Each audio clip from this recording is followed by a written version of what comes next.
Hi friends, welcome to VSV logs. உங்கள் அனைவருக்கும் எனது அன்பு வணக்கம். இன்றைக்கி நல்ல புசு நல்ல சாஃப்டாக நல்ல டேஸ்டான நம்ம வீட்டில் உள்ள பொருளை வச்சு செய்கிற அப்போ ரெசிபி பார்க்கலாமா? அதுக்கு ஒரு பவுல் எடுத்துக்கிட்டு ஒரு கப் அளவு மைதா மாவு, எந்த கப் அளவு எடுக்கிறோமோ அதே கப்பு தான் எல்லா பொருளும் அளக்கணும்.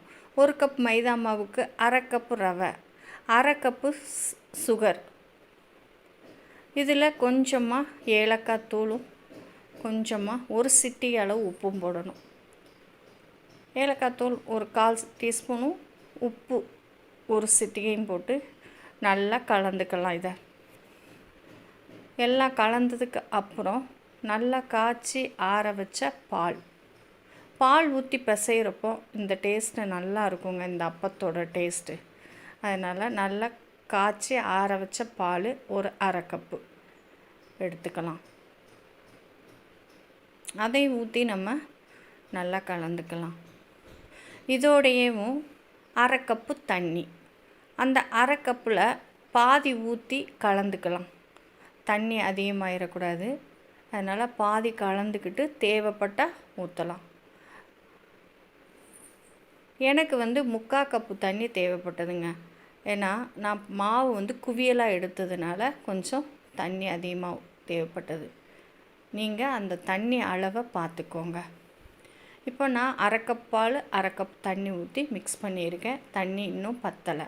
இப்போ எக்ஸ்ட்ரா கொஞ்சம் தண்ணி ஊற்றி கலந்துக்கிறேன்.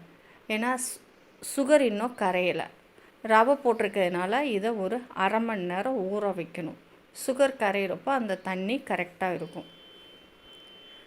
இப்போ நல்லா கலந்துக்கிட்டு ஒரு மூடி வச்சு மூடி நம்ம ஒரு அரை மணி நேரம் இதை ஊற வைக்கலாம்.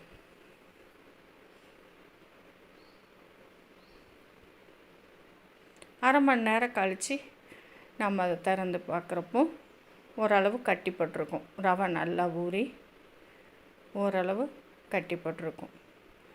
நீங்கள் இந்த இதில் கொஞ்சம் சோடா உப்பு போடணும்.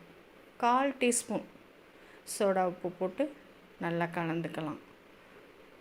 நல்லா கலந்துக்கிட்டு எண்ணெயை சூடு பண்ணி ஒரு கரண்டி ஊற்றி பாருங்கள். கிட்டக்க வச்சு ஊற்றுங்க. எண்ணெய் சட்டியில் கிட்டக்க வச்சு ஊற்றணும், இல்லைன்னா பிரிஞ்சு போயிடும். தண்ணி அளவு இதில் கரெக்டாக நமக்கு தெரியும். தண்ணி அதிகமாக இருந்தால் பிரியும், கரெக்டாக இருந்தால் நல்லா புஸ்ஸுன்னு உப்பி நமக்கு அருமையான அப்பம் கிடைக்குங்க. சூப்பராக இருக்குங்க. டேஸ்ட்டும் பிள்ளைங்க ரொம்ப விரும்பி சாப்பிடுவாங்க. நீங்கள் இதை ஒரு தடவை இந்த மாதிரி செஞ்சு பாருங்களேன், உங்களுக்கு ரொம்பவே பிடிக்கும்.